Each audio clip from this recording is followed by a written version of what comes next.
This awareness, which is our true nature, is stillness and peace itself.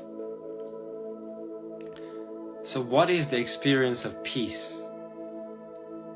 Is the experience of wholeness, which means you don't lack anything, you don't desire anything, you don't resist the past, and you don't seek the future. You are fully immersed in the now. You're fully present in the now. Your thoughts of the day are no longer bothering you. There's no desire, what I want to do. I am happy right now. Happy just means I'm full. I'm wholeness, I'm whole. I don't lack happiness. I don't need to go out